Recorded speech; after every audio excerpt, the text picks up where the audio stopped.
Hello, ladies and gentlemen, and welcome to the first episode of the Indiana Jones Retrospective. I'm the Raider, Travis Snell.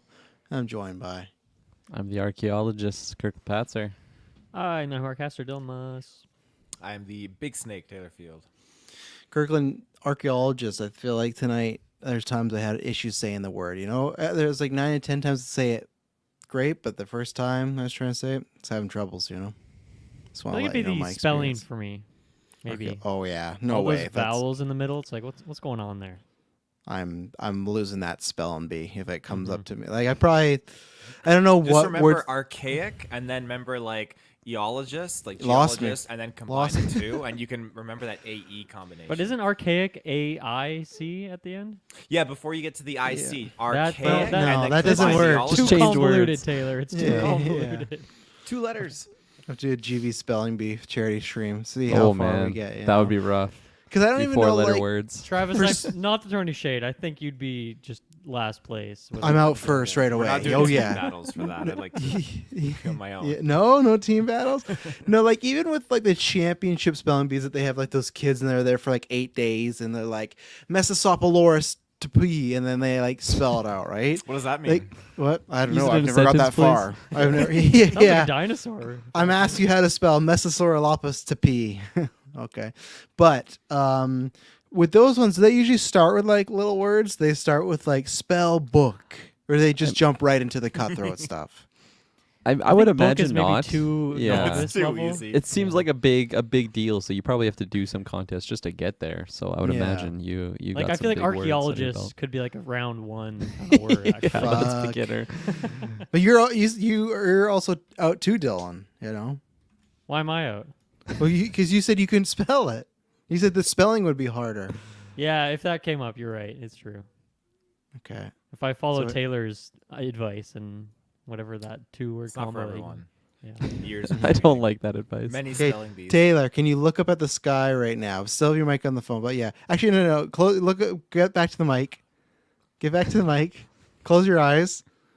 Spell archaeologist. Archaeologist. Yeah, go. ARCHAEOLOGIST. You missed the silent Correct. P. No. It starts with a silent P. Okay, you got it. He You're make good. it Good job. there, so I thought you were there going to give go. him a new word, a word that didn't. I was expecting that we a new didn't word, just too. look at. No, just because I know what you're talking about, but I just thought he pulled it off. Of course, in my heart, I did not want to pull off because that would have been podcast gold. And honestly, Taylor, for the bit, you probably should have just spelt it incorrectly, but it's okay. It all worked We'll out. edit But this out. It's fine. We don't. yeah, need we'll to- just Take two. Yeah, it'll be Take gone. two on Yeah. that. Indiana Jones. We're talking about spelling bees, but I just thought about it. But yes, we are here because obviously Indiana Jones and the Dial of Destiny is coming out. What is it, June 19th, something like that? It's in the middle of Soon. June. Yeah, so it's very, very soon. This is Harrison Ford's last go around. Who knows what they do with the character, but this will be last time he's doing it. So I thought, well, this is the prime time. Some retros, like Fast Mission Impossible, like we're doing next year, the year after stuff. He's like, oh, we'll get to him. But with Indy, it's like, well, it's knocking at the door. Indiana Jones. Somehow the movie's been delayed so many times. Harrison Ford, luckily, is still with us. As I did read again, and I'll bring up in both trivias. I'm sure in all of them, this man constantly gets hurt on every set he's just on, even dating back to 1981. So I don't know how he's still with us between plane crashes, age, and injuries, but by God, he's still here. And we're getting Dial of Destiny, and of course, we'll be reviewing that. It's directed by James Mangold. Great Logan director, Boyd Holbrook's in it, Mads Mikkelsen's in it, just a stacked cast. Phoebe Walter-Bridges in it. So yeah, we're gonna be leaning that way. So as usual, patrons, you begin this like a month and a half early. Listen to the Indiana Jones Retro, and if you're not on the main feed, if you're not and you're on the main feed, we'll be releasing these every single week. But yes, you can begin these episodes ad-free and early. Same thing when we do our other retrospectives. And if you haven't joined it at any tier, join Patreon right now. You got to July 31st, or GeekVerse is shutting down. No, but we want to do a goal. We have 6 episodes, the Nintendo Cinematic Universe, a Star Wars commentary track for what is it? Oh God, Rise of Skywalker that we never completed. We got our top 15 video games, the MCU reboot, a mystery box cast, the GV bingo card. There is an episode to go listen to that. It will all be on Patreon if you want to look at the description, see what it is. But any tier, we're trying to get to 50 patrons by the end of that month, and you'll unlock all those episodes. And that's for everybody, not just patrons for the main feed. And if you don't, doesn't happen. They're locked away in a vault, just like the Raider No, just like the arc. I screwed it up. But just like Indiana Jones, he'll not be able to get these nice prizes. But you, like Indiana Jones, could unlock them by just joining Patreon at any tier. So, yeah. Today, where can they find all our stuff when we're promoting it? Stuff's going on. You know, June and July is going to be a busy month. We're so busy. So busy. Take it from me. GeekVerse.ca is our home base. GeekVerse is our Twitter. GeekVerse is our Facebook. There you go. Everything you know also down below. All links, Discord, all that good jazz. Is that a new cup there, Travis? I was haven't gonna seen mention one on the that, show yeah. before. It is a new cup. Oh. Yeah. That is a GV big mug right there. I like it. Has a handle, same brand as the pink one I had. This it's called. Well, I don't. You gotta sponsor us. I'll say reduce, but I'm not gonna talk any more positive about. It. But it's like an upgrade one, so I'm happy with it. The old one had its time. You know, the straw it had this thing where I drink out of it, and every once in a while just like shoot some water out and stuff like that, like a gunshot, looking like Indy's shoulder in the truck scene. So, but we're gonna start with Mr. Kirkland Patzer because since podcast has started, he's talked about Indiana Jones many time, has a big passion for it. Maybe he doesn't. I don't know. Maybe he's been lying to us this whole time. But obviously, I feel like all of us have probably seen these films at least once, even if it's on TV, stuff like that. But what was your first experience with Indiana Jones, getting introduced to it, and then where are you now in 2023, March 5th, 7th? March 7th. Here we are. Man. I love Indiana March. Jones. Very, very nostalgic for me. I remember probably the first time I saw it was around the first time that I actually saw Star Wars, because I think my dad showed me Raiders as well as A New Hope around the same time. I had it on VHS and just similar type of film, I guess, with the Lucasfilm attachment and just the era that it came out in. And just right away, I was just so fascinated by like the adventure side of it. And yeah, I absolutely love Indiana Jones. Like I would rewatch these movies all the time. All three of them, I should specify. I've only seen the fourth one once, and that was in theaters. Gonna see it twice now. We're getting there. Yeah, we're stuck with the It Now partner. But yeah, no, I love these movies so much. I remember just being fascinated with like the whole concept of like archaeology because of this film. I feel like with some friends or whatever, just like when you'd play, I don't know, playtime or whatever back in the day, you just like would pretend you're Indiana Jones going on adventures with your badass hat and your satchel and everything. Just Run, yeah, Mom! it was good Just times. whipping the other kids with your whip. Yeah. Run! You Nazis. Yeah, we never went that extreme. Kirkland like getting this- called in the office for his parents. Like we gotta talk. They're getting too in depth with their playing. Here. Never went too far. But I feel like these movies just made like history so much more fascinating than it was, and it just made it really, really cool. And that like probably just brought a lot of, probably shaped me and why I find a lot of history just fascinating is because of movies like this. Even things like the Da Vinci Code and like that sort of like historical, where you have like a historian type character. In that case, it's a symbologist, but just going on adventures just makes it a lot more badass. I actually like speculated going into like a history type degree after school until I learned about like all you really do is educate people. You don't go on adventures and find lost arks, which is kind of what I wanted. Not so much as the case, but yeah, no, getting back to Raiders of the Lost Ark, I love this movie so much. I got to go to Disney World in like 2004, and they put on like an Indiana Jones like spectacle. It was like a live performance where they had a big live stage, but they would recreate like specific scenes of Raiders of the Lost Ark, and it just like blew my mind. Again, like I don't know, I was probably like 8 or something around that time, and it was just when I was peak Indiana Jones, so it was just like the best time of my life. And really, I just have so much nostalgia for these movies. I rewatch them, not every year, but every couple years I put on all three of them. I don't watch the fourth one, so going through these retros again will be hopefully fun revisiting that movie. But yeah, I can't wait to break it down. Minor spoiler, but I just see these as like a perfect movie. I feel like they age so well too, especially that this first one came out in 1981. Like so much of the action and everything is just like, man, like this is such a well-made movie. I really, really love a lot of characters in it. So yeah, good 2 thumbs up for me. Nice. Mr. Muss. Yeah, my history is quite limited. It actually mirrors a lot of my history with various movies we talked about over the years. But I also have a very Disney. Mine was Disneyland, not Disney World. But when I was, I think 9 years old, me and the fam went to Disneyland, and me and my dad went on the Indiana Jones ride. Oh yeah. Probably like 10 times, like just back to back to back the fast pass, and we just got out, got back on, and just like did that revolving door a bunch of times, and that was just such a strong memory for me. And then I remember getting like some merch, like some Indiana Jones merch stuff, and then going back home. I don't think I'd actually seen the movies before that time. But then when I got home, me and my dad did like a movie marathon day some weekend where we watched all 3 of the movies. And it was like I got like this little archaeology kit where you like chisel away Nice. sand and dirt and whatever to get to like a a sphinx sort of creature inside and stuff like that. And I like all these action figures out. And we had like this whole table set up with all this stuff, and it's like such a strong memory for me. Then I don't know if I like ever watched any of these movies a second time in my life. I feel like it was like this weekend and like hot off of Disneyland, and I was like so hyped on it and like loved that experience from what I remember. But then, especially watching the first 2 movies back here, I'm like, man, none of this is really familiar to me. Like, there's a couple scenes that I'm like, oh, this is triggering the some part of my brain, but most of it just feels all new. So it's very interesting in that way. It's kind of like the Star Wars movies for me, where I had a phase where I watched those a lot as a kid, and then, as we've talked about in the podcast, just didn't watch them again for like 15 years. Many Pixar movies are like that for me. Just a lot of things stayed in my childhood for whatever reason, even though this is a very adult sort of movie. This is not one I had revisited until this retrospective, so it has been fun to go back to it. But yeah, I guess I'm surprised by how much of a new experience it feels like. And yeah, I think with this first one, starting off here, I really enjoyed going back to it. It was a lot of fun.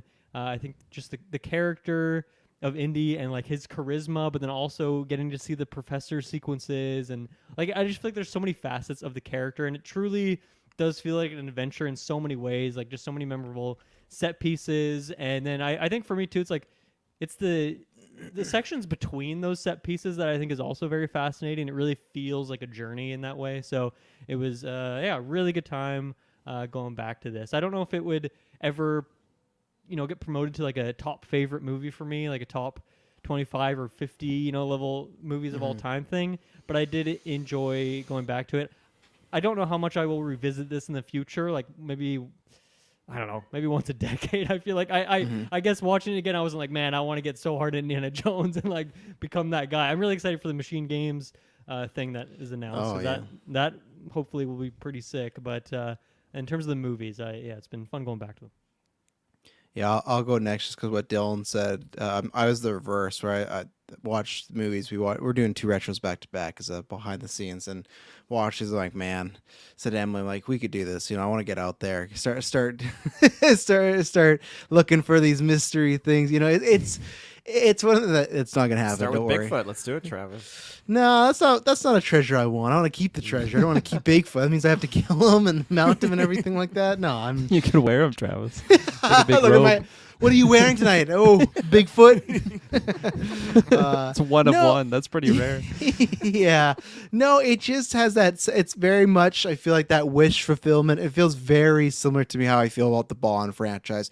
I do prefer the Bond franchise, but it just has that way of, man, when that theme hits, you want to get a hat, a jacket, and just go out there and like, what's out there? What's happening? And you'd probably find none of this. I probably wouldn't survive. I can't drive, so there's one. But Emily's going to come with me, so she can drive, I just feel like I'd be good at the snap decisions. Rest of stuff, reading the English, spelling it, no. But that's why you need a whole crew of people. But I hate to say it and be like that generic guy, but whenever I watch these and it's just kind of that era, sometimes, and I know I'm wrong, because some of my favorite movies are from like the past 10 to 5 years, but I just watch this and go, man, they don't make them like they used to, and it's just so refreshing. Every scene is a set. You can see how much care is put into it.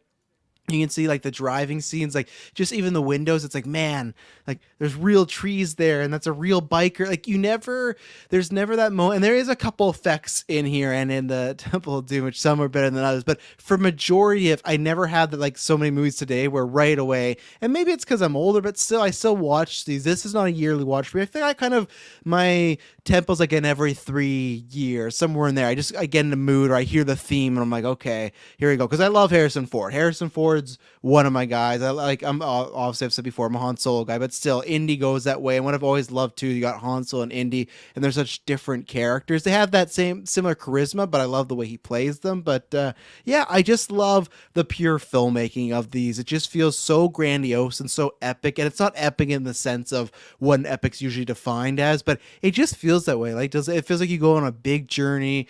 You meet a lot of colorful characters. There's set pieces, but it's not set piece after set piece. But yeah, there's so many times today when we watch movies and you see something like I was saying, it takes you out. We go, oh, that's CGI or this or that. But it's just like I don't have that, and I still have that sometimes when I watch older movies. You go, oh, now I'm older, I caught that. But most of the times, other than I think this whole trilogy kind of has every once in a while like a little dated of a.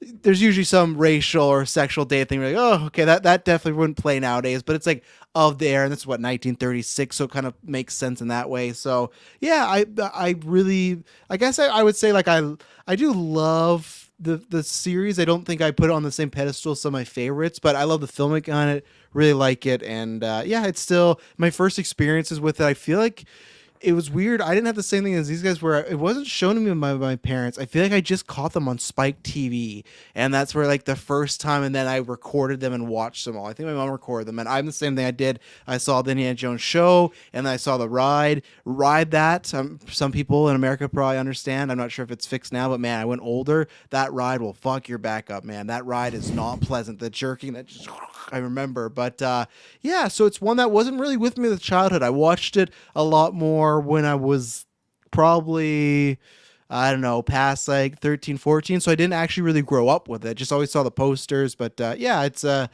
great character, a great franchise, great lore, and score, cinematography. This is the Spielberg I like.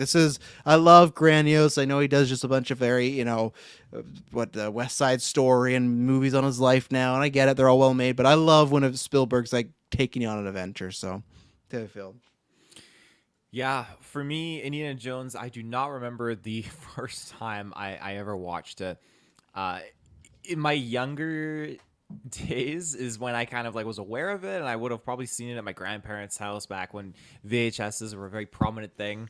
DVDs were starting to creep into the spotlight, but I remember my grandparents, they had the 3 VHS box set, and at times they'd put it on. I'd watch with my cousin or like Spike TV. I remember it being randomly on there. Always. Those and the Star Wars prequels, man. They love playing those over and over. Absolutely. So that's kind of where it really started to cement for me. And I didn't really start to like invest my time into it until I got older, and I really just fell in love with the films and just what they were, and just kind of understanding the story, and just like before 4, like 1 to 3, this is before 4 came out, and just really enjoying the ride.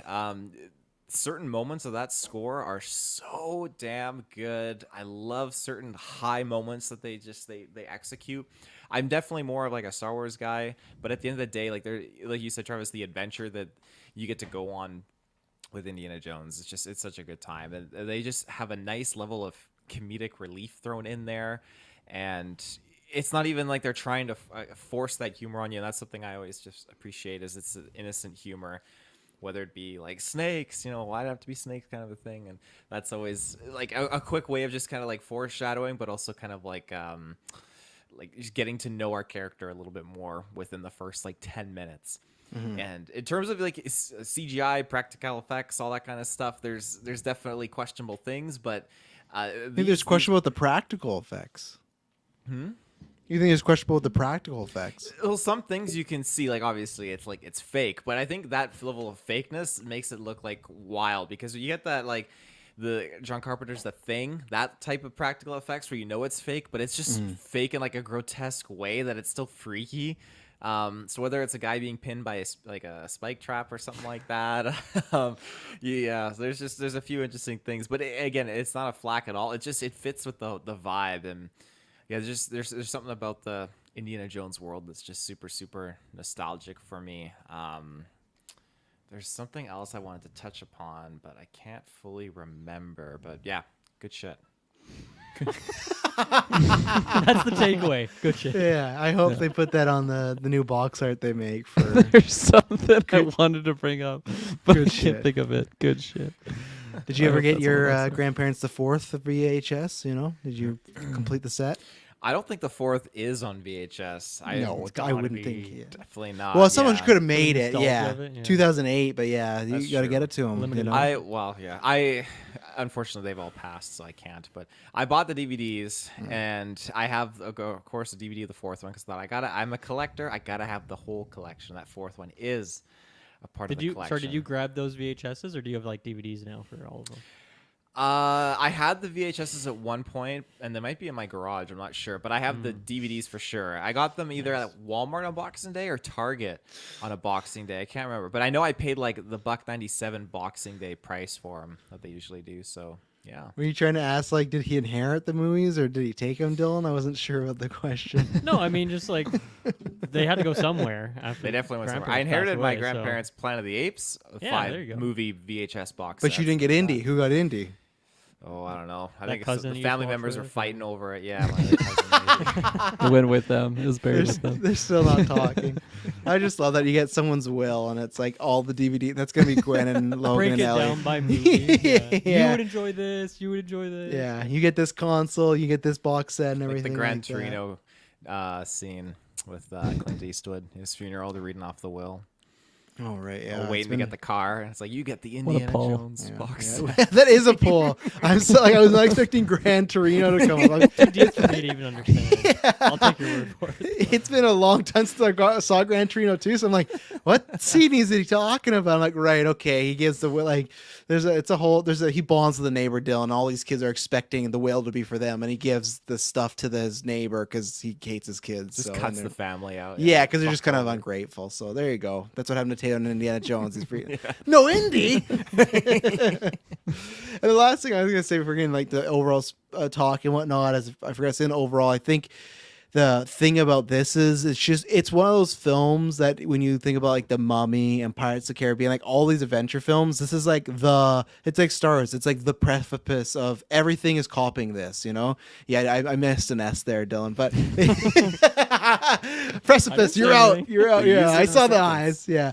But yeah, that's how they mess with the kids. They like leave out the S. But no, like it is Star Wars where every filmmaker that's making a space sci-fi thing is always like trying to be the next Star Wars. That's what all those, like Uncharted, which, but Uncharted just the game, right? Like the video game tried to be, that was the same thing. Like the Mummy, Pirates of the Caribbean. So it's one of these things too, just in the importance of films. I'm sure if this film didn't hit, something would be like it, but I feel like there's so much stuff that is just you see scenes that are versions of this. So when I watched this, I jumped to something newer because it's more recent I've seen. But I'm like, right, this is the thing that came before and stuff like that. So it's very, very important in film. I can't remember where it was ranked, somewhere in like Hollywood. They have like this big list of Criterion films and greatest of all time. It's like the 66 most important film of all time, and Spielberg too, just putting out bangers in this era between this and E.T. and then even Jurassic Park comes around 93. Like the fucking 80s Fuck. and 90s, this guy just owned. He's just like dominating and stuff. So Absolutely. The Well- last thing I'll add on is just like the epic scale of all these movies. How like each one really feel like, from what I remember, even the fourth, but also just like the vibes I'm getting from the trailers for the new one. Like they just feel like super, super grand adventures. Like you're not just in one location. Like they literally go all across the world in majority of the films. So I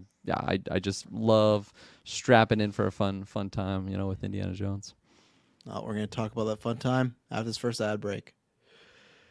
And we're back. So where do we want to start with the fun time? Should we start with Mr. Jones, Dr. Jones himself and stuff like Dr. that? Jones. The great Harrison Ford and everything like that. Indianapolis Jones.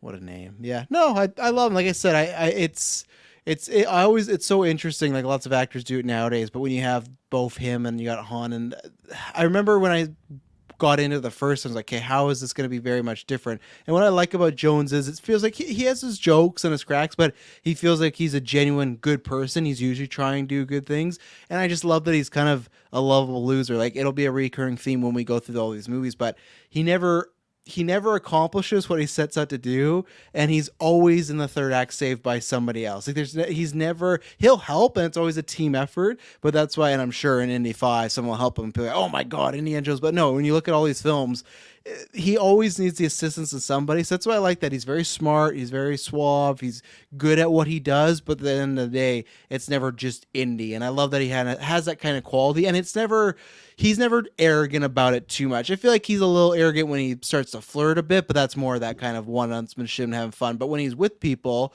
I feel like there's they make you root for him. And he's always, from the first scene, when everything's going right, he knows all this stuff, and throw me the chalice, throw me the whip. Why would he throw that whip? But because Indy's just kind of like a lovable idiot at times. He throws it and then he's done, right? So like within 10 minutes, you meet him and he's already kind of screwed up, and luckily he finds a way out of it. But that's what I like about him is, especially the first one, I didn't keep a counter, but me and Emily were talking about it. Like, man, I don't know how many times Indiana Jones actually gets kidnapped. It's like in the 5+ round, like, and lots of times he gets out not because of him, just of certain situations, like at the very end when they open the ark and stuff. If that was just treasure in there, they would just shot him dead. But it's like, just like, he's smart, he's lucky that he knew, hey, close your eyes, and he had some ideas. But really, he gets caught so many times. So I love the character of Indy and what they don't kind of overpower him in a way, Yeah, the villains always seem to just pop up like right behind him. They Yeah. do this whole 45-minute long sequence going through all these crazy things, and the villain just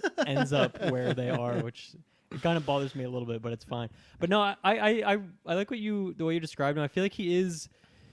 I guess I was expecting someone more quippy or something like that. But I feel like he, when he's on these missions, like, he's working, and I feel like he, for the most part, is pretty serious and grounded. And I feel like, yeah, he's just kind of zoned in, focusing on what he's doing. He's trying to, look around at all his surroundings and make sure he's looking out for traps and thinking about 3 or 4 steps ahead.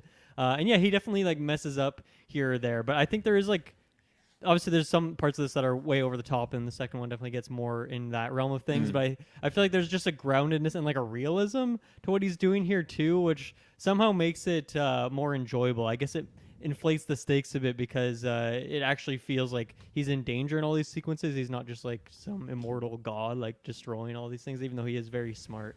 So yeah, I was, I guess, surprised going back to these movies, just the type of character that he is, and it's obviously Harrison Ford just is so great. He just naturally is very charismatic, that even if the character isn't supposed to be super duper charismatic, he's always going to have like a pretty high stat level there just because of Harrison Ford, which works for what this character is. It's kind of, I don't know, he's kind of a jack of all trades. He's professional in many different fields.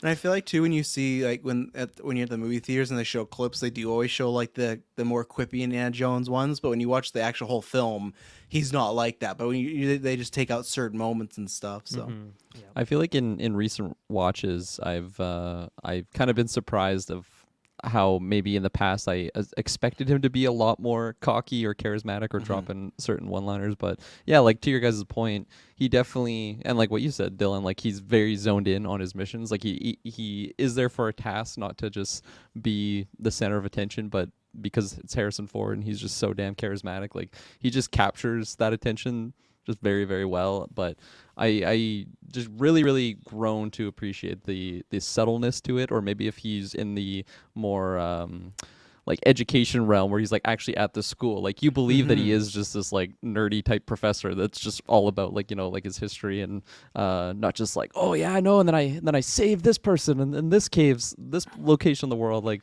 it's really just for the museum, and I love that his task is always just to like get these artifacts for the museum. Like he very much is an archaeologist at the end of the day, that just happens to be very badass. And yeah, Harrison Ford, man, I just love watching these, or even just like the original Star Wars movies, just like this era of Harrison Ford where he's 80s just, Ford is unstoppable, man. yeah, he's so handsome. His hair, he's such a just everything. stud. Oh man, my yeah. god, he's just like such a like. I've always said if I went that way, 80s Ford, like that's the man I want right there. My god, like especially we'll get to Temple Doom when he has his shirt off, he has the muscles, but it's just his hair, it's the looks he gives. He's always sweaty, but he just looks like every those romance novels that they make. Oh, yeah. Some on there. Like I just feel like Fabio or 80s something. Ford should be on all those ones. He's just like he's so dreamy. It's Absolutely. Oh my god. I was gonna say though too, what I like about the professor stuff is it's such a fun dynamic where the opening of the movie is him kind of being badass, he's smart and stuff, he's going for his treasure, but then when you go to school, he's just seems like a normal guy who's doing his day job. It doesn't seem like there's anything you wouldn't look at this guy if you're in the class and think, oh, this guy's running away from boulders in his spare time. You just think he's a Glistening, professor. sweaty. Yeah, sweaty all the stud. And that's what I mean. Even his hair, they do it a bit different. Like it's parted differently. It's down. He has the glasses. He has a very well kept suit, like a tie. But then when he's out of there, like that's why I love the flip of that indie where like someone like Han Solo, there's never no flip. It's like that guy's just Han Solo 24/7. There's like Indy the professor, and then there's Indy the adventurer, and that's what I like. And it doesn't feel like a facade. It feels like it's the actual person. It feels like once that hat goes on, there's a shift, and I like that, and it's a good dichotomy between the two. He's very much you said it, very much shifting between characters when he is in that womanizing kind of like treasure hunting hat on role, and immediately when he's in the classroom totally feels different. You got the girls like blinking with the messages on their eyes, and he's like stunned, like dumbfounded, and it's just, again, it goes to show that twist, because he's not What a weird he's not thing to got the do. hat. It is very peculiar, but that's What a weird thing to do, right? Man, We'll do that on a cast with Taylor one time. See if he notices. Yeah, that's Start a good blocking. I should have done that when I was single, just walk to something. I have it in my trivia, but to bring out now, the reason that's in there is because it comes up quite a few times. It's so funny between Lucas wrote all four and Spielberg directed them, and at times they were not like butted heads, but they just had different ideas what to do. But it's weird. Spielberg just said whatever George would write, I would shoot it. Even when we get to 4, there's quotes of him being like, I didn't really like this, and this, but George wrote it, so I was going to shoot it. Even with Temple too. Originally, George wanted the idea of Indy was going to be more Bond-like and have multiple women and love interests and stuff. So that, I think, is supposed to be more from that script where he was just going to be going through ladies all the time. Where Spielberg and Kasten, who also was a writer on Star Wars, Empire Strikes Back, and the Solo prequel movie, that they didn't like that version of Indy. They just wanted him to be with his studies and Marianne being the main focus and stuff. So that's where it's kind of like a meeting in the middle. But that was originally the idea, that he was going to be a womanizer, kind of like Bond. And I'm glad they didn't go that route. Like, I know with the second one we get there's another lady, but then after that it's the same lady after. So I don't think this movie needed him like wooing a bunch of girls, and I almost like it better of that girl doing the eye blink and him just being like, he's kind of a gas. And that's where it's weird, like even when he's Indiana Jones the explorer, he feels like he would be like flirty or would play off that, but as he's the professor, he looks like he's like maybe never talked to a girl in his life, because he's just so like,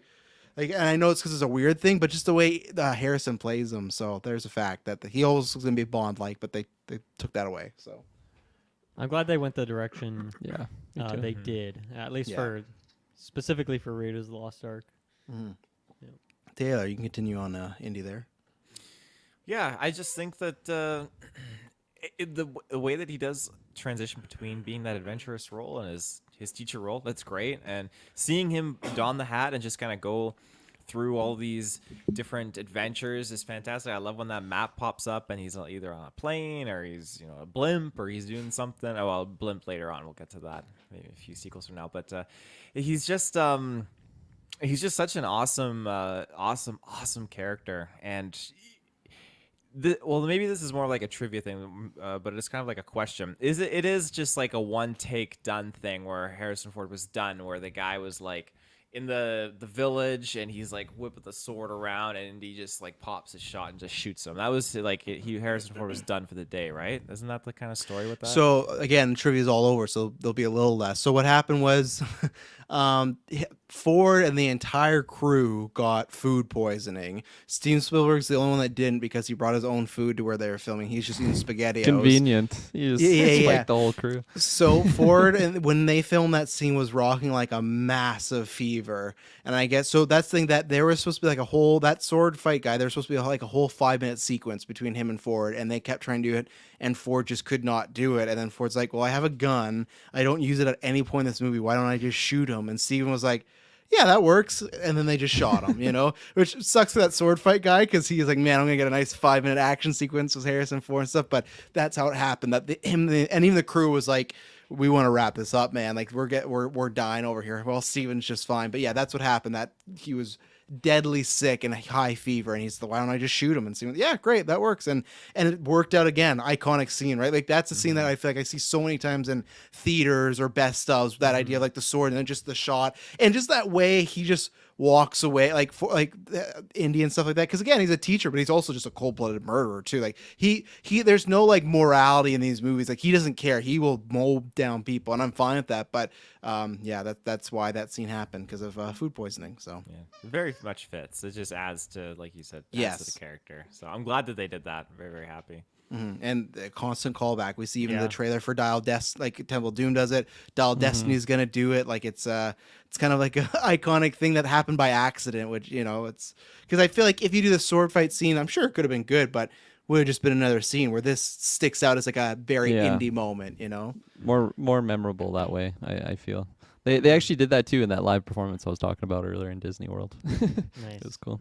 You got it. I doubt they would have had the whole 5-minute sword fight scene if they went that route. That would have been great. yeah. Which, yeah, it also the character, he doesn't really want to fight at any point, right? He only ever fights because it's a matter of survival. It's not like he's going out here to take people out. Like he has that goal. He is an archaeologist. He wants to figure out these secrets, crack the codes, and yeah, fighting is just like an inconvenience for him. So it makes sense that it almost doesn't make sense that he doesn't use a gun more or get like better weapons or something like that to help avoid some of that stuff. But yeah, once again, just like it's great that an accident or just happenstance, coincidence, whatever you want to call it, in how filming worked, like ended up being a better way for the character to go through that sequence anyway. At the skipping kind of the end where the convoy is moving with the arc and stuff, and he's just standing on that cliff with the bazooka. I mean, he was ready. I mean, yes, they are. He Nazis, wasn't ready. It was but a full bluff. He wasn't ready. It was a full on bluff. But I mean, he was in the realm of killing a lot of people. Again, they're bad people, but like it's just adding to that effect or that notion of him being a murderer. he's going for it.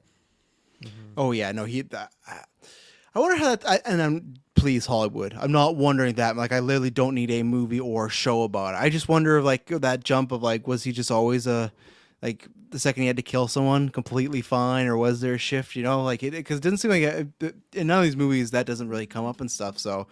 And I guess they are Nazis, right? Lots of, like he's always killing like the worst of the worst people, like the people that wouldn't like. There's no one that's kind of in the middle. It's always like, oh, you work for scum of the earth. So, and even us as audience members, we don't feel bad about any of these people dying. Yeah. It's like, well, you're associated with like the Nazis, so you're not going to be like, oh, I don't know if you should have arrested those guys. There's a fascination, I think, for George Lucas and the Nazis when you have the Galactic Empire or you have the actual Nazis in the Indiana Jones movie. What are you saying? You go in his basement and he's just like, look at my collection. And he's one of Very those guys. questionable. What do you got in Skywalker Ranch, George? Yeah, he's like, I'll sell you everything, but not that one room. He has a key card to still go in there. Oh, George is, But I've done this past few retros too. Phil, I want you to give me what was your favorite part or sequence of the film? Favorite what? Part or sequence of the film? Oh, I thought you were like par sequence. Like, what is par? Par sequence? Oh, you don't Favorite know. part It's when a It's a film hits its film peak. term. Yeah. yeah. But What's there's your no favorite peak dialogue. of this film? Yeah, but there's no dialogue in it as well, and the colors are really muted. I really, really love when Indy discovers that the Nazis are all digging in the wrong place, and I think the fact that Family Guy spoofed on this makes it so much more enjoyable. You probably know what I'm talking about, Kirkland, but I do.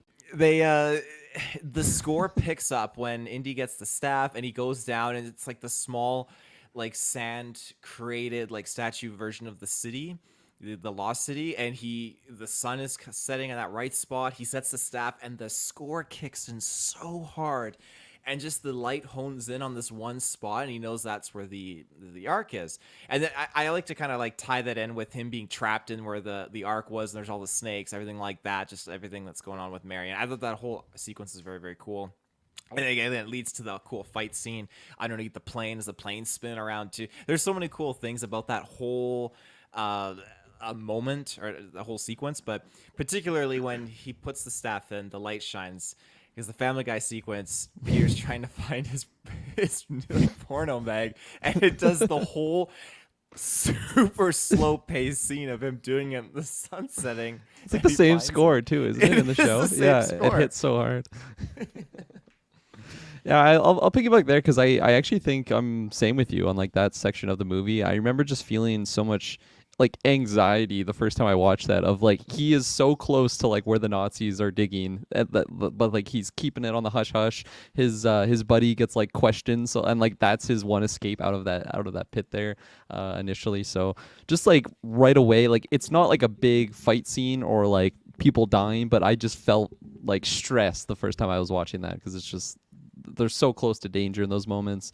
And then tying like all the way through with where the arc was and the snake sequence, that was just very memorable. Of course, like seeing that as a kid, just how many snakes were there. Like it's just so creepy, big pit of snakes. Probably the first time I had seen that like cliche of a pit of snakes in any type of film. So of course that's very, very memorable.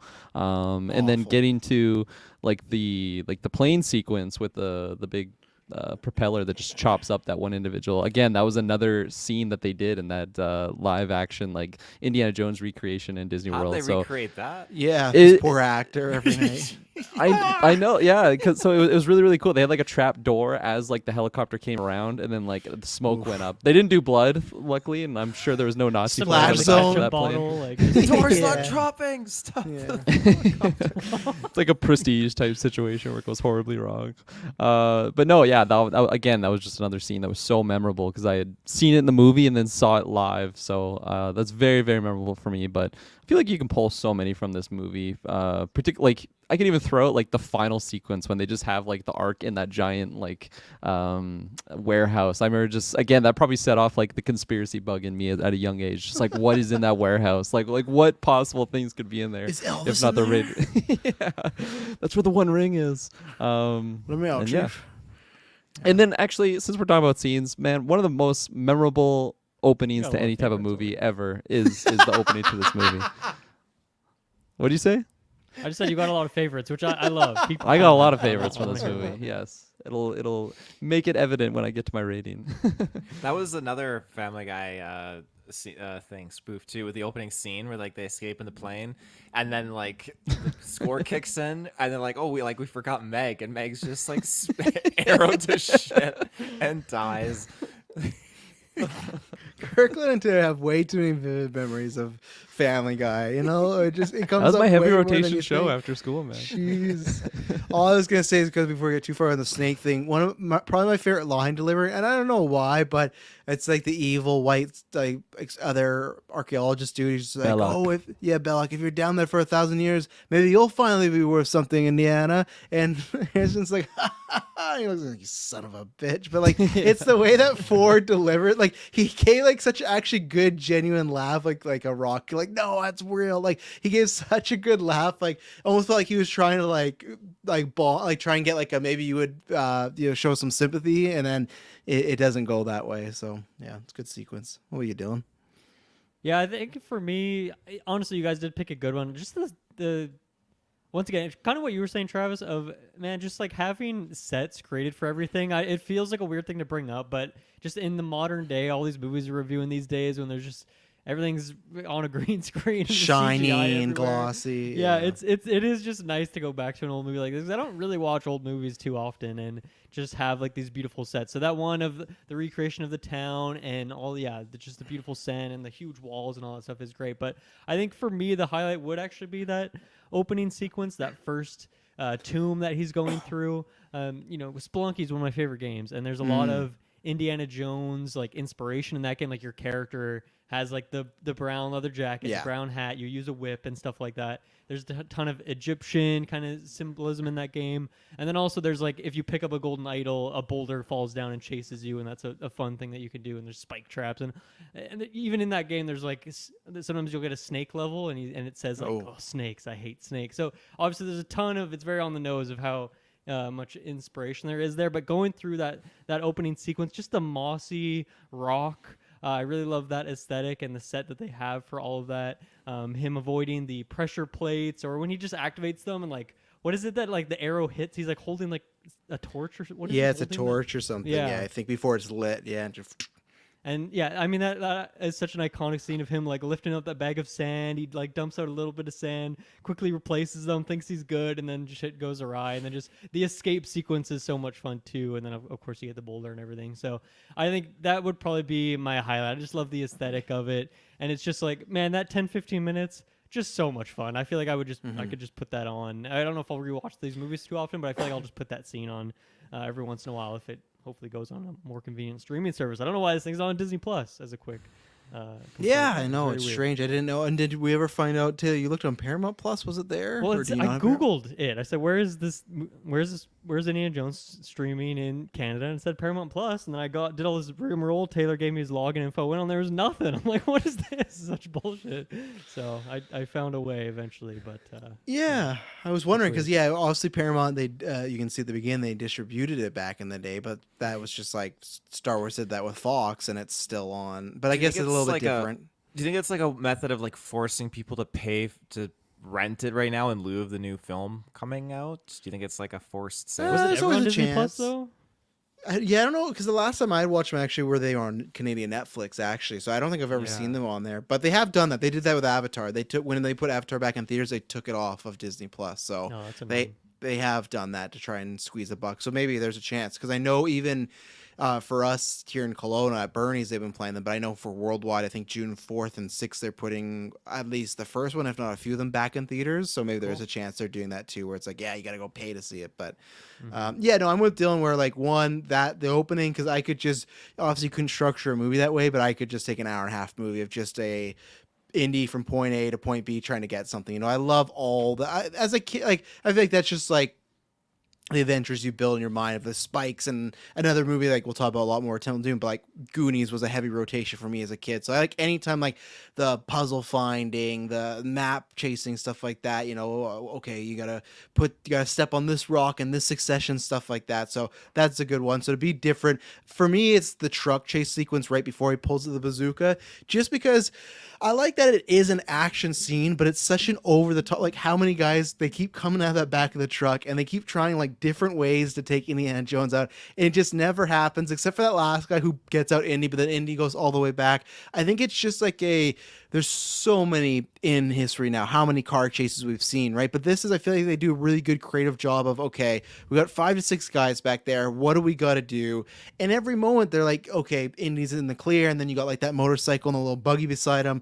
And he just does this thing where he gives like this, like he sees them in the mirror and he's not even worried. He gives like this little smirk and then he like rams them over. And it's just a second, like he's almost taking joy that, oh, look, it's like, it feels very video game where it's like, oh, look, there's more just like cannon fodder. I can just fuck it right here. And he does. He just runs him over, knocks him off to the side and stuff. So that's one where it's just like he has to. The scene starts with him on the horse, and that's where we're talking about the live stuff. Like it's a real stunt guy on a horse that has to make the jump from the horse to the car, and there's just a shot of the truck, Indy on the side, and the horse are running beside. And that's where it's like, man, this is I miss this type of stuff because it all just you feel locked into that moment. You got Indy, he gets shot, and then that final guy just like goes to town on his arm, is just punching it, and that's what I love about Indy for the most of the franchise is. He'll lots of times take a bunch and he'll take a bunch of punches and he is down for a second, like he gets punched in the arm a few times and he's just like kind of passed out there for like 5 seconds and then he wakes up and he gets back up. But like it reminds me of Daredevil, the Netflix show of, okay, he's going to take a beating, but it's actually you're going to show it. He's that type of guy where he's a regular dude and stuff. So that probably car chase. Cause I love the kind of cinema of it, but I love just that it's a good, I think a perfect balance of the movie where it's lots of action, but lots of comedic beats in the middle. They keep looking back. There's that great sequence where Indy gets thrown out of the car and he holds onto those poles and the poles start to turn and everything like that. So, and then again, he gets to be clever. He's falling and he puts that pole in the middle of the truck and then he's holding on, which I don't know how he ever had muff because I feel like his junk would have been gone. He's like for 10 seconds at high speed holding on to this rope and they're just pulling him stomach first. Everything would be ratted and tattered. yeah. So Just yeah. ripped off. From Oh yeah, like because it's just like rocks, and I know it's all stuntmen, so I'm sure he has padding and stuff. But when you're watching, like, oh my god! So yeah, the truck sequence next to the opening for good me one. is a big one. The shot so. of the one car just flying off the cliff too. I love that. It's like so zoomed out, and like I feel like the camera just follows it for like 10 seconds. It's just Yeah. like going further and further. But yeah, no, that sequence is just the choreography on it, truly, and like the how they could film it. I'm sure there's a lot of tricks and stuff they use, but like, man, that's very impressive. It was really cool to watch that back. And I love when he gets shot, and for until the windshield gets taken out, you have like he gets shot, and then because they don't zoom in on the shot, but they just had the blood spatter go on Yeah. there, and like whoever did it, they do like a perfect way, like it's all the blood spatter, and then you kind of got like the circle so you can see Indy's face, but it's just such a good shot, kind of showing okay he's getting more and more injured as we go along. So Ugh, those brutal punches, it's just memorable. Even The even sound back in the day. effects, you know. oh man, punches in the 80s, jeez Louise, like that there's one thing I'll say I think we've improved on is like, man, when people punch them, it sounds like a nuke goes off. They to get the punches in these and all the rest of the series, what they did is they had a leather jacket and they hit it with a baseball bat. That was the sound of the punches. But Oh wow. yeah, they sound so just when they sound very video gamey. We're like, okay, that's the only thing. But And sometimes I feel like powerful. it's this same sound effect like over and over Yes. again, rather Yeah, than yeah. recording 4 or 5 and rotating them out. with the same with two different fighters too, like their punches sound the exact Yeah. same. It's like and plus in the car sequence we get the Wilhelm scream there, and he Yes. tosses that guy over, and it's always a good thing. To I get, think there's one so. in the second movie too. Like I feel like Yeah. every one of these is just gonna have one of those for whatever reason. George, big. man, Big George Yeah, thing, he's yeah. like, right here is where you put in the Wilhelm scream, and he's like, all right, we'll put it in. Stars didn't invent it, George. He's like, I know, but we've made it popular. Let's take our second ad break. We'll be right back. And we're back. So where are we going to go now? And I just wanted to shout out another sequence that I really love, just the like the choreography of it, which is like the chase between I guess the Nazis and Indy and Marion, like with the monkey and like that whole sequence when they're yeah. basically like taking Marion, and just like the confusion on like where she is with all like the baskets that she could be potentially in. It's just so chaotic and like so it's so chaotic, and there's so many like high stakes because it's just like you got to get her back like right now, but he's just quickly losing that needle further and further in the haystack, and it's just so much is going on. There's so many enemies around. Great, like just music that's going on with the sequence. But yeah, I love how fast paced that moment of the movie is. My favorite part about that, because I had in my notes, is so like they put it in the basket, they go out, Indy runs out. And it's not that Indy runs out and it's the world, it's the cameras on the door. Indy runs out and you see his expression, and then it like pans and zooms out to all the Yeah. baskets. So you get to see Harrison react first, and you're like, what's going on? And then you're like, oh my God. Because like you could easily just make him run there and you have that feeling, but I just love that you get to see his facial expression first. Like, oh, are you kidding me? And then he's just tipping over, like he's just ruining dozens and dozens of people's lives that day. Of like he ruined everything. Just like, and he still doesn't find. And then for about 45 minutes, they make you think that Marion's dead and stuff like that. So. But she wasn't, which we haven't talked about her. I like Marion. It's weird because I think they have like a good enough chemistry. I just think that I never remember like their romance is not usually what I take away from these movies, because I think they have a good enough chemistry, but everything else is like I don't know if it's so good that, man, I think about it all the time. Like again, I don't think it's like him and Carrie Fisher, but I like it. I like their back and forth. I do like her character, that she's very kind of she's rugged and takes no shit, but she'll also turn on a different persona to kind of get her way. Like I like that with that dress scenario. She right away turns, oh, you want me to put on a dress? I'll put on. And then she's very into it and playing up as drunk. So I like that she does things to help Indy and vice versa and stuff like that. I just feel like I remember more because she's like, Indy's main love interest, but it's one of the things that I like the romance. It's not a negative thing, but it's not anything like I write home about, but I like Marianne as a character. She's fun. I have to say, I think I like her more because of what you just said. I love that she doesn't feel like a tacked on love story. She doesn't feel like an accessory to Indiana Jones in a way that I was kind of expecting when I first saw her. I'm like, okay, I know what I'm going to get here. But then it was like, oh, she's actually a lot different than I was expecting. And she, at times, it kind of fills that damsel in distress role. But at the same time, like she also saves him, I feel like, just as many times. So I like it. It doesn't really feel like she's put in that box that so many women characters do in these kinds of movies, and so I really liked it from that perspective. You mentioned that she's kind of rugged and stuff. I love that she's just randomly is kind of like a drunken master archetype of sort of character. She like outdrinks that guy at the beginning, obviously, and then doing that again in that tent sequence that you mentioned, I think is kind of a fun callback, but also just a funny trait of her character. You know, she owns a bar, so I guess she drinks a lot. And like during that action sequence, when like there's a bullet that goes through one of those things of beer, and then she like quickly stops to like take a swig out of it. Like just moments like that are so much fun. And yeah, I think she also just has like a ton of charisma, and is an actress too. I was like, man, I feel like almost like when we were talking about Bruce Campbell in Evil Dead. I'm like, she just seems like she's a big star, and I feel like I don't really recognize her from too many other things. Yeah. But I thought she was really great, and yeah, just such a surprise. And it was like kind of a breath of fresh air. I was really not expecting to go back to this movie from the '80s and have a character like this. And it was pretty cool and refreshing. Mm-hmm. Yeah, it's definitely my favorite. Like reasoning to have like a female character go along with Indy, where like in the next movie it's just like, okay, that's just what happened because of the stakes. Oh, but Willie. in this one, like he actually owes her money, so therefore like, yeah, you can have this, and you just ruined my whole fucking bar, so that means I'm sticking with you till I get my $5,000. Which it's so funny, like looking back in like the 80s, just like, yeah, I'll do all of this for $5,000, that'll totally change my whole life. It's like, man, what a different time. But anyways, yeah, I really like the character of Marion. For all the reasons you guys already mentioned, I love her charisma. I love that drunken master aspect to her, how alcohol just doesn't seem to affect her like at all. Because like in that drinking sequence in the beginning, like she's done so many shots, but then like she's kind of played it along, like she's like she's totally hustling these individuals. But as soon as the contest is over, she's just like as if she's 100% sober. It's like, hey guys, get out of here! Like she's cleaning up and like shows no sign. Which like yeah, I love that trait of her. Like it's a superpower that she has. And yeah, just the slightly touched upon like history that those two characters have. I think it's fun on how they kind of play around with that in the early stages of them interacting. And yeah, I like Marion. Yeah, because we've got so many different like female companions to Indy. Actually, well, I guess there's just 3. Because Marion, she comes back, but we'll talk about that. But What? what?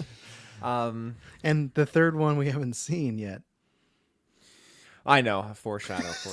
That's in the new movie, you know. So really, no, because there's 3 different female companions. There's Marion, then there's the lady from Doom, and then there's the other one who's also like works for Doom.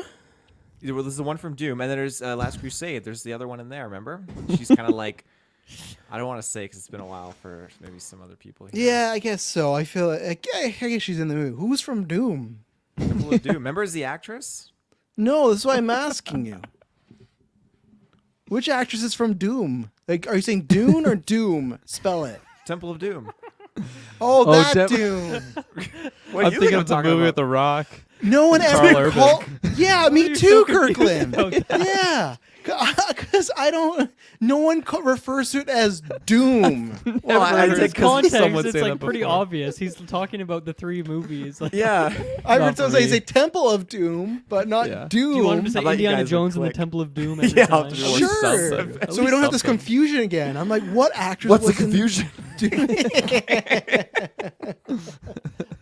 Like, who was in the Rock? Yeah, like who's like Carl Urban movie? Like, was the actress Mary Ann in Doom? Oh, that's yeah. funny. So, or Indy 2, or Indy, Indy 2, 0.5, whatever you want to call it. The So, first but yeah, Indy. yeah. I do like Marianne. I think she's definitely, she catches everyone by surprise with her like abilities to drink and just tries to get this other like researcher guy off his game, and she slightly gets the knife, and like even when like I don't know how to like interpret it, because like she starts laughing when she pulls the knife out on him, and he's laughing, and I don't know what she thought she was gonna be able to do to get away, because like you're stuck in the desert. Like, where are you gonna run off to? I mean, maybe you can sneak your way out with all the Airplane, workers yeah. and stuff. Yeah. But yeah. Once It was a half-assed plan for sure. it was definitely but, a half-assed It plan. was also very yeah. inconvenient for her, just the timing of, once again, the villain just being right there at like just a random time for no particular reason. I Yeah. love the scene when Indy's like he finds her and he's right away like untying everything like that, but then he realizes, oh, if she's free, they're gonna know I'm here. So he starts to tie her back up, Yeah. and he like he Yeah, can that's see so good. the realization in both actors of she gonna react like you son of a bitch, and he's just like, oh, like I'm really sorry about this, and he's to, but he never debates it with her or talks about pros and cons. He just decides, I gotta do this. Sorry, but I'm definitely gonna get you at some point. She's so pissed with him about that decision too, Oh, yeah. which I like. later That on. that main Nazi guy that just pops up in that scene, and he's just like, Yeah, the he's Grim got Reaper with the black hat. Yeah, the one? fuck, Yeah. he's just freaks me out. Still to this day, freaks me out. But it's just this little like intricate little thing, which like I don't know if that got patented and is taken off. The coat I don't hanger? know. Yeah, the coat hanger. I I don't know love if that's that. doing That's so well, but good. yeah, they insinuate it's gonna be some weird like torture device or nunchucks something. or something. Yeah. But he's just such a like, even when he enters in that her pub or her bar at the beginning of the film when they introduce her, he's just like snickering and like Fräulein. It's just like, this guy's fucking weird. Bad vibes. Bad vibes. Yeah, bad bad vibes vibes. for sure. You know when it's whenever you hear the word Fraulein, you know it's not going to end well. Run. Taylor, did you know that they used that character as inspiration for the John Wick 4 character? Oh my gosh, what's his name? Who's the guy that was potentially gonna be Batman? What's that actor's name? For Scott Adkins, the For- bigger yeah, guy. yeah, like that Oh. voice. They took the inspiration for this Okay. character. I like Scott Atkins' version much more. There you go. I didn't know that. So I didn't catch any like German Nazi dialogue from that character in John Wick, but Yeah, me neither. No. I was watching. I think it Pretty was loose I don't know inspiration. GQ interview or something where he was talking about it. Inspiration for the voice.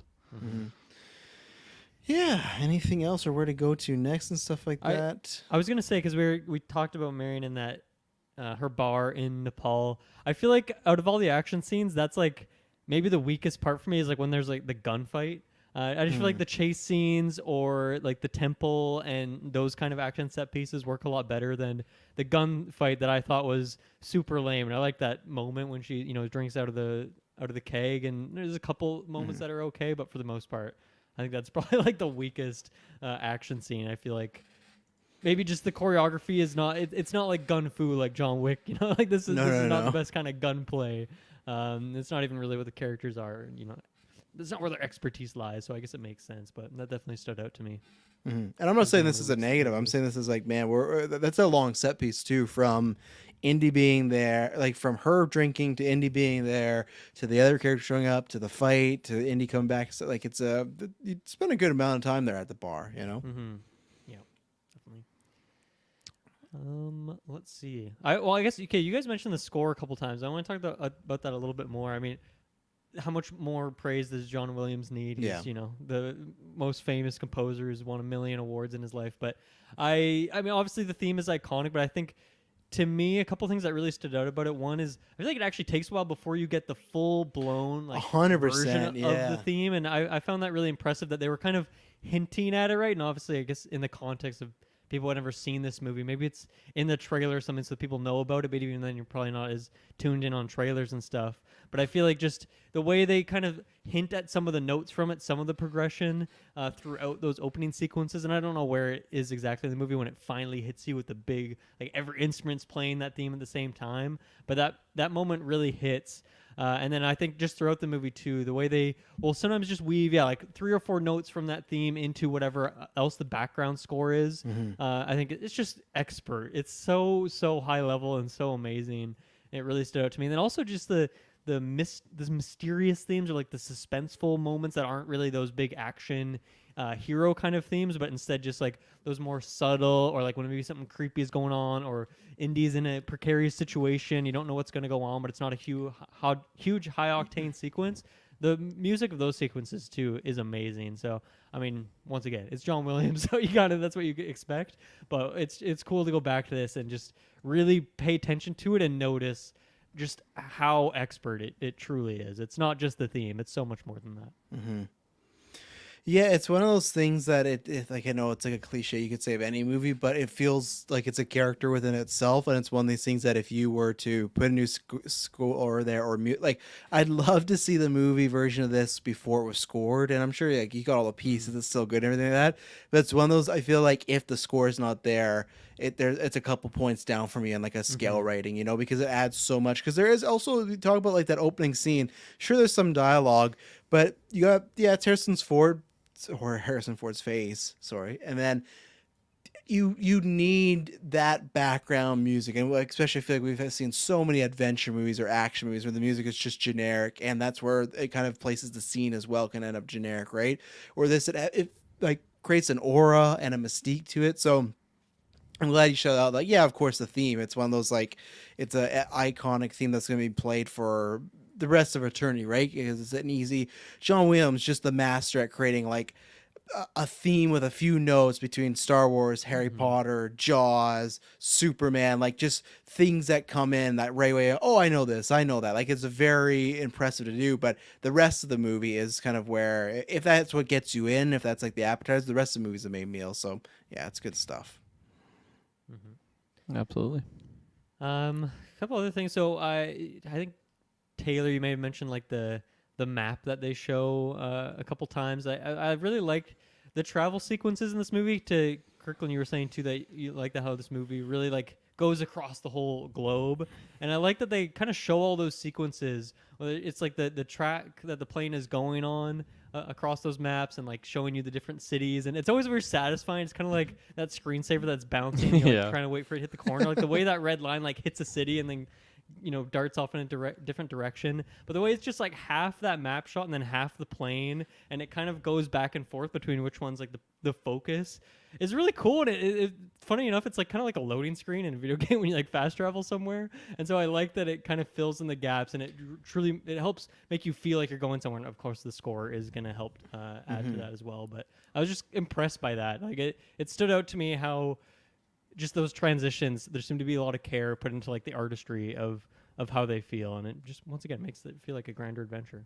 They gotta do that in the game, right? If that game still That'd be comes out and everything like great that, like that should be a great load. Well, there's like, no load times anymore, so you don't have time for it, I guess. yeah, I guess not. Yeah, for artistic value, put it in.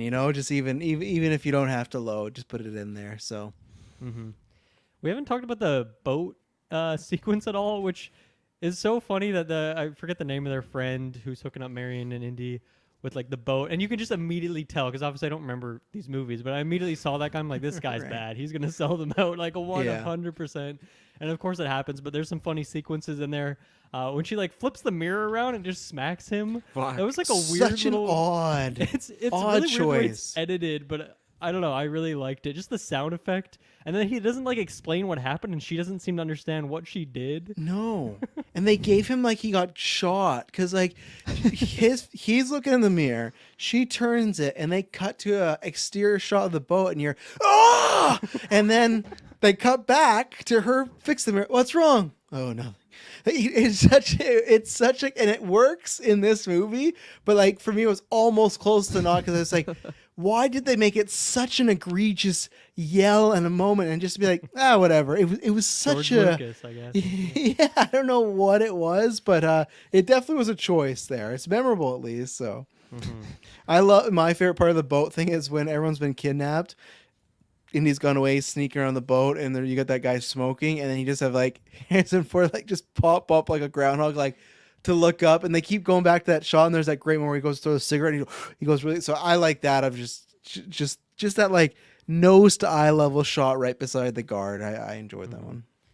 There's also a good piece of dialogue there. I forget exactly how it helped. Maybe you guys can remind me, but I think Marion's talking, saying that he looks like really rugged or older or something like that. And he makes a line of like, it's not the years, it's the mileage. I forget That exactly was- the context of how it goes. That's what but it is. I really like Yeah. that line. Because she says something about like I think she's not that she hasn't seen him in 10 years, but there's something about 10 years, and he says it's the years, not the mileage, and that is a line that Harrison Ford ad-libbed that was not in the script. So Damn. yeah, that was on it, and it's such a good one because it's like, yeah, it shows like another person could live 10 years and look a lot better, but because he's doing all this stuff, which again, he looks like Harrison Ford, but still I get the idea of like he might look tired and grizzled, and because he's doing all this stuff, like trying to catch stuff, and he never quite gets it, so It's funny that maybe my favorite just line of dialogue is not actually in the script, but was just yeah.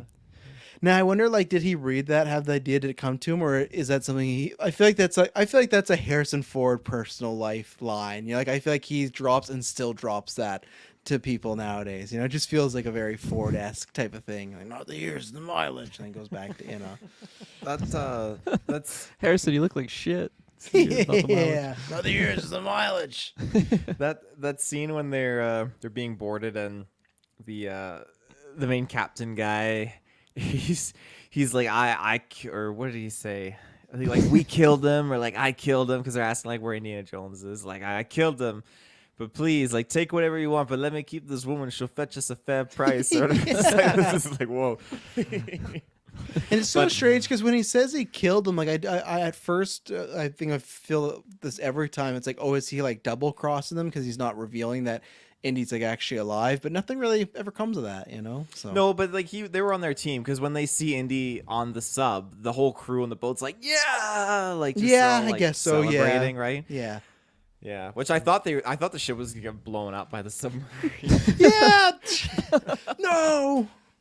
Yeah, they get to introduce. Also, you guys caught that was Gimli, right? John Rhys Yeah. Davies or whatever. John Rhys yeah. Davies. I didn't realize that till I think like the last time I was watching the trilogy, whatever you'd call it, because I saw it in the credits and it's just like, wait a minute, similar name? No, that can't be a thing. And then I looked into it. It's like, holy crap, very different character that he's playing, obviously. Wait, who? Yeah, very different in many ways. One, he's not playing a white guy. Yeah. And stuff like that. Him and Alfred Molina. That's where the movies get day. Where like Doc Ock, he's playing an East Indian man. Okay, like especially it's just always strange to me too when you have someone like Alfred Molina. And I'm not trying to say it. It's just the times actors. That's what they did, right? But it's like I get when it's like a main support and we're like, hey, we want to get an actor, but we're gonna put a different color on them, stuff like that. But it's Alfred Molina who's in the movie for like 5 minutes. Like, why do they not just go get an actor of that nationality? Like, why did they need Alfred Molina specifically to like paint him up? Like, no, we need him in this role. It's like it's such a small role. The Gimli one, I kind of get it. Like Davies, like I kind of get like, okay, he comes up in the franchise again. He's like a friend of Ford or Harrison or no Indy. He has some screen time. So that I kind of understand. Like, okay, they're gonna race swap him. That's what you did back then. But with Alfred Molina, I always laugh when he pops up. I'm like, why is he here? But one of his first gigs. So there you go. But yeah, that's good old Gimli with not Gimli makeup. I feel like I just went on his IMDb. I'm like, I feel like I've never seen him non-Gimli. So this is a trippy realization I'm just having, that he's actually a person outside that role.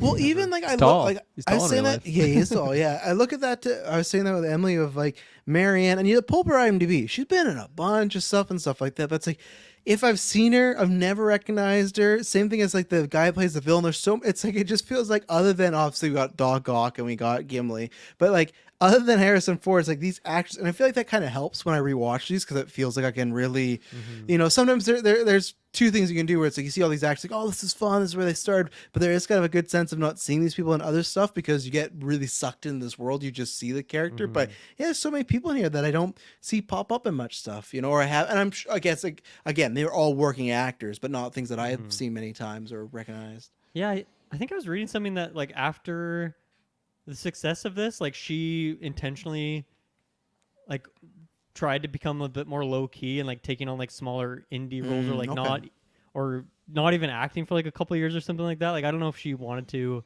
stay out of that like hyper limelight or something like That's that. fair. But Yeah. I don't know, something weird like that. Mm-hmm. I just have a couple last little points. Another sequence. I think it's when they are getting on the boat and then Marianne like. She says something like that one was for fire, that one's for your children, and that one's for you. And she like, gives the guy like 3 kisses, which was a cute little scene. And then he like they walk away, and then he just starts like singing. I thought that was just so cute. Emily was really offended because the guy was married, so she's like, "What's he doing here? He's married and stuff like that." So she wasn't a fan of the scene. Missed Yeah, that detail. but then I point to her. I'm like, he kisses a dude right after too. So I think he's just a Yeah. physical connection type of guy.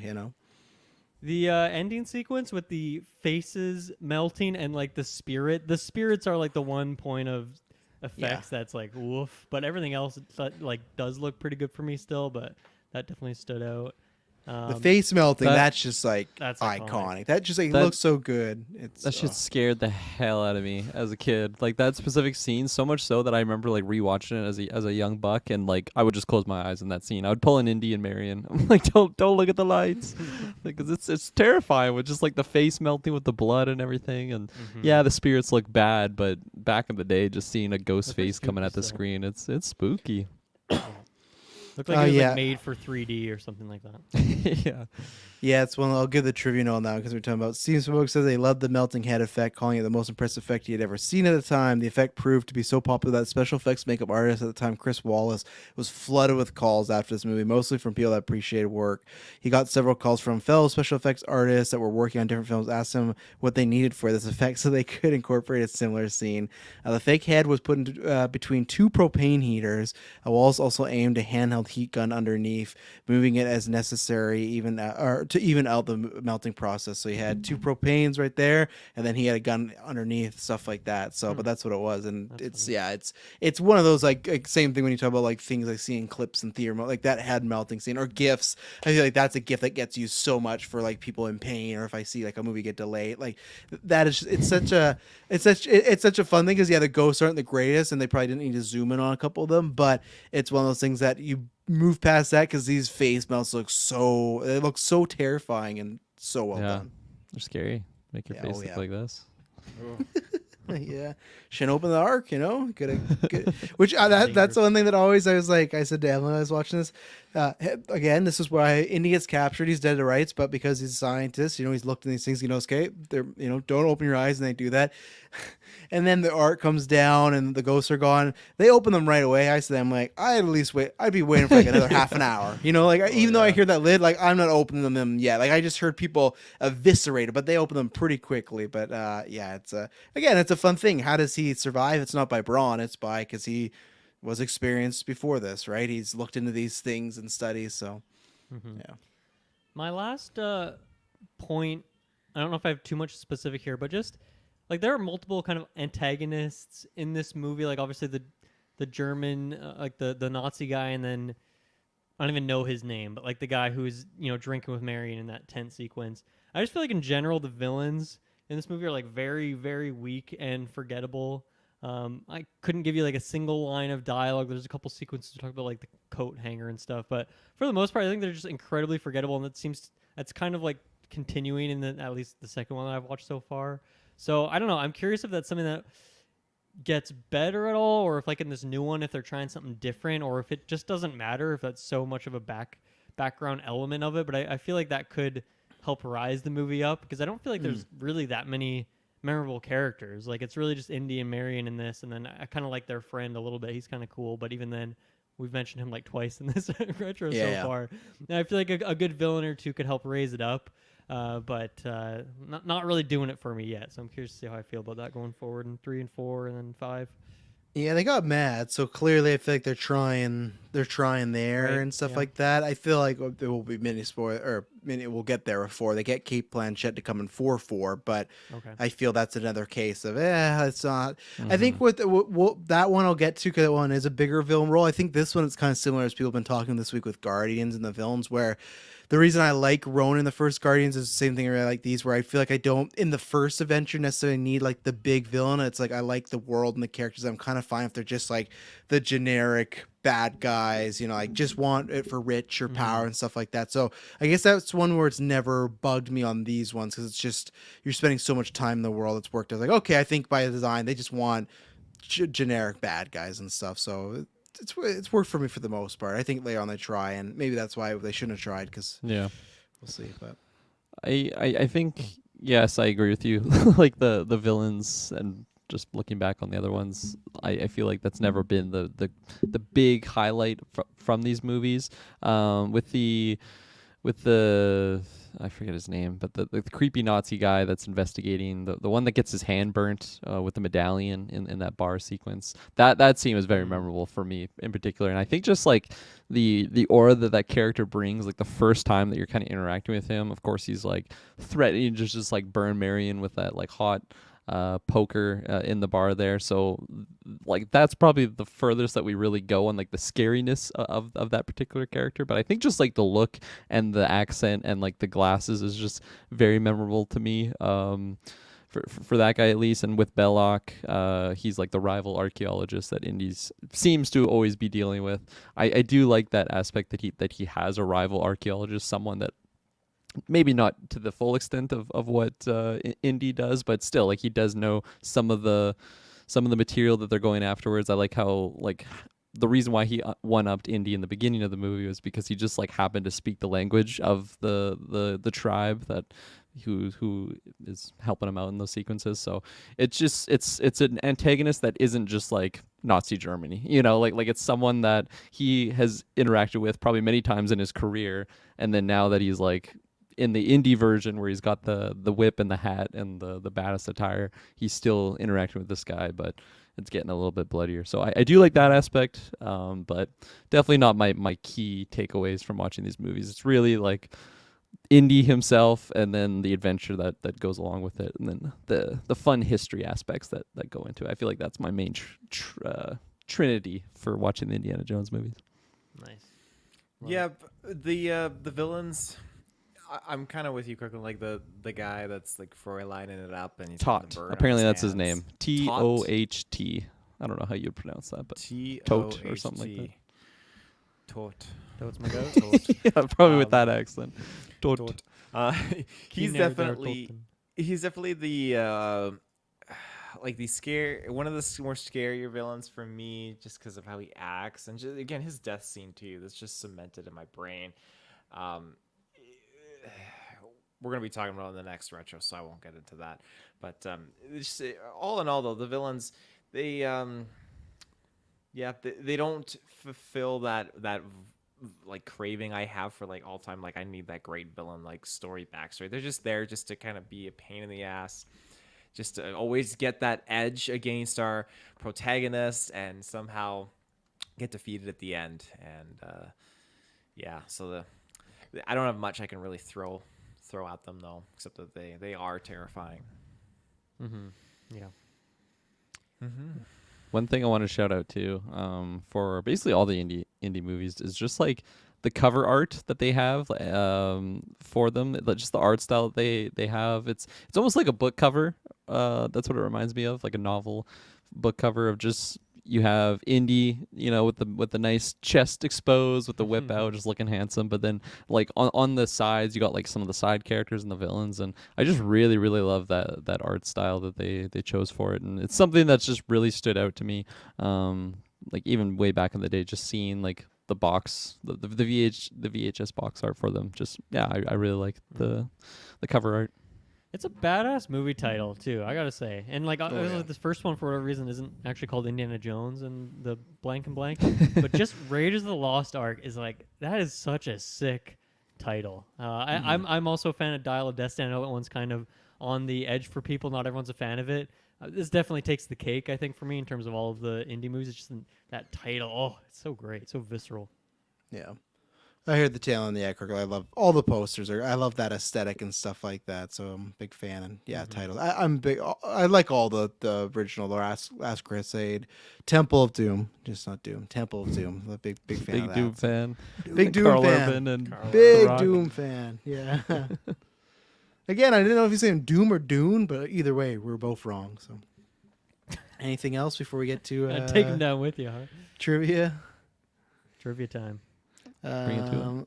Let's see, and I guess I just have the last few. So there's one moment too.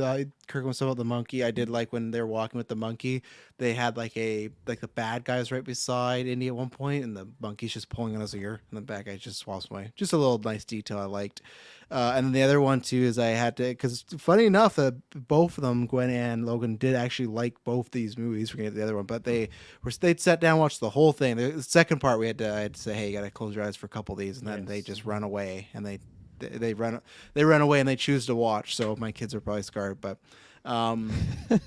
she asked after, because they had that scene where, again, this is where I love what they do with the Indy character.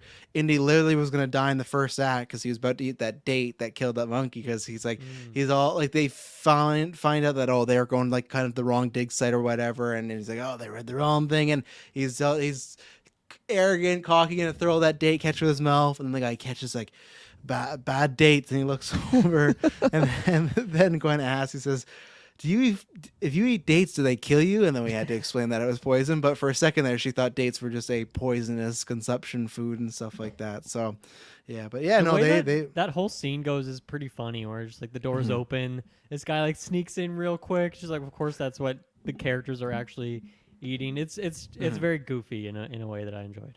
Yeah, poor monkey didn't make it. I liked that monkey. So Yeah, Great monkey actor. great monkey actor. R.I.P. You know, I'm sure he's not around anymore. Let's see. I He's already retired.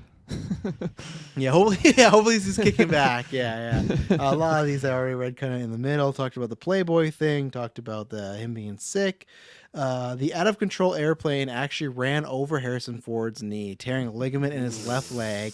Luckily for him, the heat had turned the rubber's tires so soft that it did not crush his bone. Rather than submit to Tahitian, or it's the place that they were filming at, to Tunisian. Tunisian.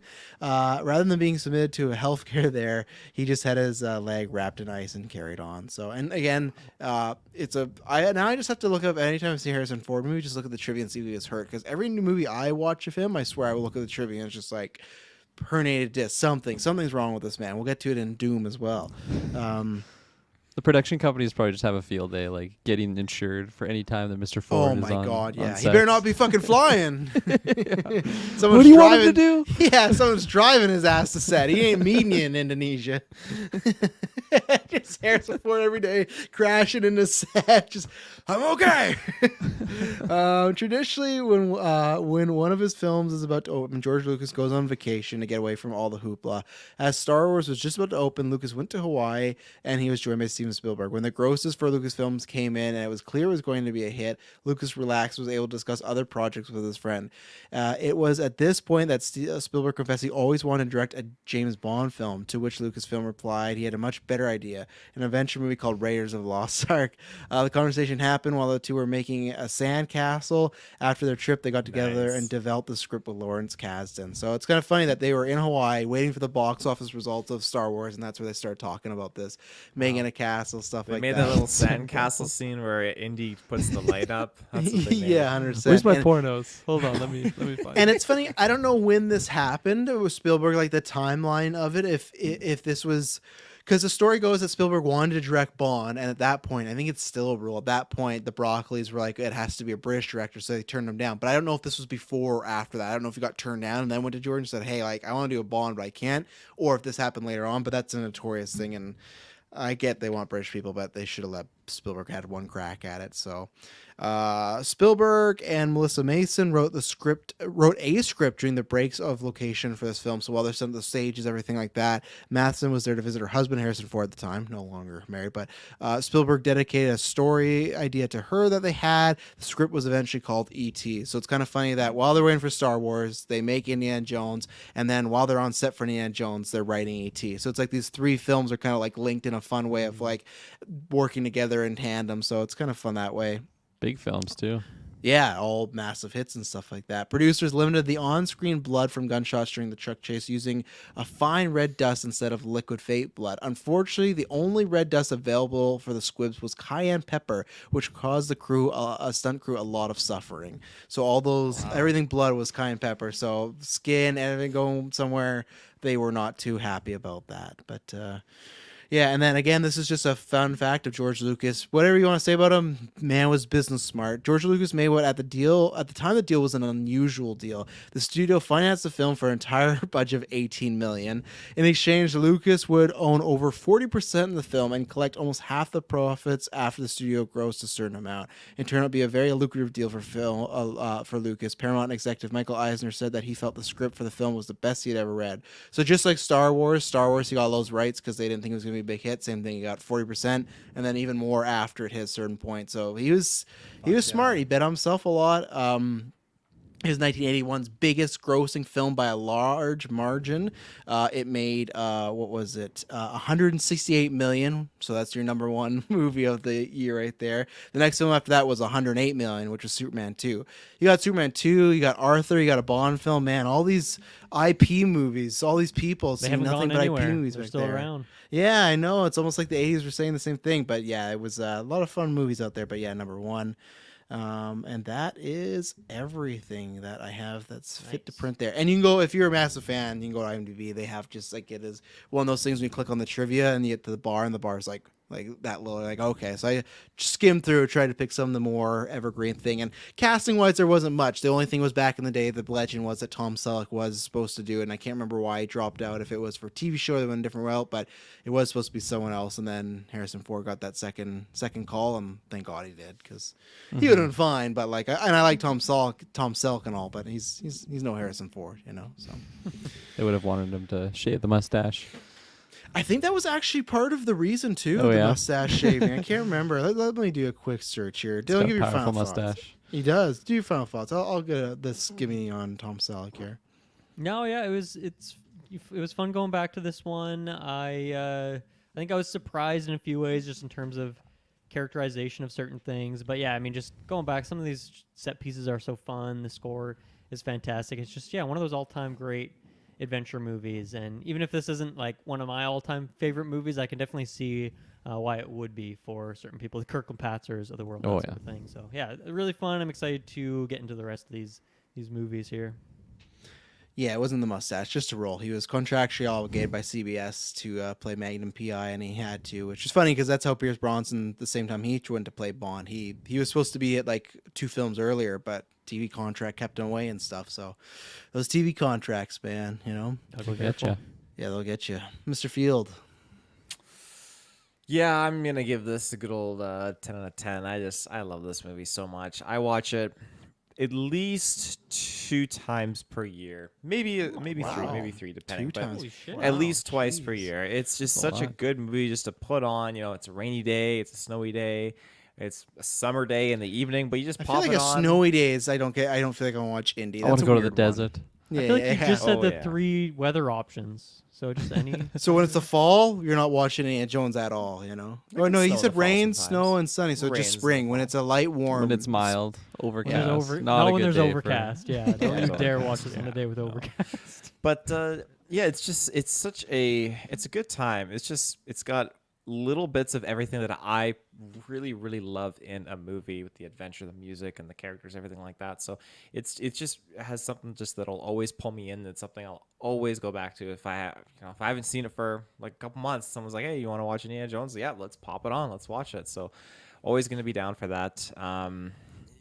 But yeah, it's just such an iconic film. I'm excited to keep on at this and chatting up these other sequels with you guys. So yeah.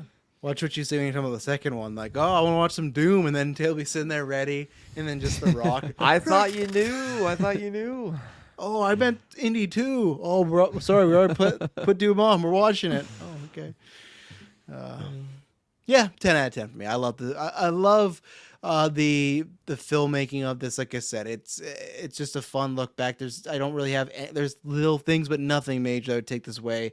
It is the quintessential blueprint for what a good adventure, swashbuckling, pirate seeking, treasure hunting, whatever that type of genre category, supernatural, which I always laugh when I watch all these films in the trailer when Indy's like, I don't believe in magic. It's like fucking half this movie there's like people melting and stuff like that, but apparently the character in Dial and Destiny's still like, I don't know what's out there. It's like, I don't know, man. You just fucking, and I get it.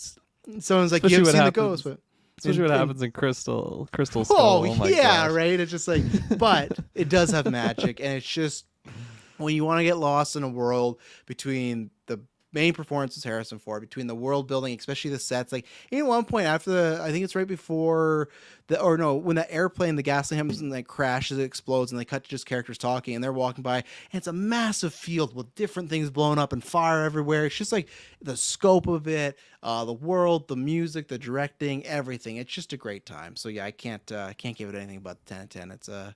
It's a piece of cinema, it's one of those top tier ones. So Mr. Pastor. Yeah, this is 10 out of 10 for me. This is I don't know where I'd place it on my list on like top 10 or something, but this is definitely one of my favorite movies of all time. I don't watch it nearly as much as Taylor, 2 maybe 3 times a year, but I'd love to throw this one on. It's just very comfort film. I feel like I love to throw this on like a Saturday morning where I don't know, I got a lot of free time, can go on this grand adventure. Way back in the day, when we had summers and springtime and winter break off, I would definitely just throw on like the trilogy, just sit there, watch all 3. I love the adventure. I loved the grand scale of these adventures, and something that I'll just say like in general for Indiana Jones, I love how they're not very like it's not like it's not like this movie leads into Temple of Doom or anything like that. Like they are just these adventures with Indiana Jones, and that's where it really feels like a book in that aspect, where you have your main character going on this adventure in a different cash prize that he's going for, different side characters. Well, I guess he has his what even is his buddy's name that like gets like gives him the pitch for this adventure where they're talking to like the CIA or whatever it is. Do you guys remember? Can't remember. Is that part? It's because her dad. Do we ever meet? Brody, that's his name. There we go. Sorry. There you go. Carry on. Do we ever meet? I can't remember. Do we meet one of the Ravenclaws other than her? Because I know at one point Disney Plus was going to do that show, but they took that away. So probably a good idea. But Yeah, we don't meet him. They just mention the Yeah. name. They used to work He's- together, and then he's died. Yeah. Like he's dead when yeah, Indy he was meets the her. apprentice. Yeah, I just couldn't remember if there's like a flashback because I know, especially in 3, we get some flashbacks. So I couldn't remember if we saw him. But yeah. Yeah, I'm not too sure. But yeah, no, I love this movie. 10 out of 10, and excited to talk about the others. Well, there you go, ladies and gentlemen. So yes, we'll be back with Doom, with Last Crusade, with Kingdom of the Crystal Skull. So get ready for them, and they will not be boring. See ya. Bye.